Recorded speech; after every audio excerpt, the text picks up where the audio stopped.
वर्षा पाई बातिल है द्वितीय दिन टेस्ट मैच 27 तारिख रे आरंभ होइथिला भारत और बांग्लादेश मध्य द्वितीय टेस्ट प्रथम दिन जो भारत प्रथम टॉस जीति बॉलिंग करिवार निष्पत्ति नैथिला एवं बांग्लादेश प्रथम 107 रन करिथिबा समय वर्षार तांडव होइथिला जो प्रथम दिन खेल को बातिल कराइथिबा समय द्वितीय दिन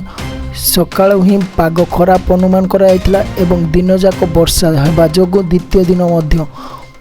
खेल को बातिल करा जाइछि एवं कानपुर ग्रीन पार्क रे आरंभ होइतिबा एही द्वितीय टेस्ट मैच रो द्वितीय दिन मध्य वर्षा जोगु बातिल होइछि ता सहित द्वितीय टेस्ट मैच रे 35 ओवर पर्यंत खेल होइतिबा समय रे 107 रन करितिबा समय रे बांग्लादेश 3टी विकेट हराइछि ता सहित आज मध्य संपूर्ण रूपे खेल बातिल होइछि आगामी कौन हेबो एपर्यंत स्पष्ट सूचना आसी नाही। रोहित शर्मा को अधिनायक रे द्वितीय टेस्ट मैच खेल आरंभ करिथिला भारत किंतु वर्षा जोगु द्वितीय दिन खेल होई पारि नाही।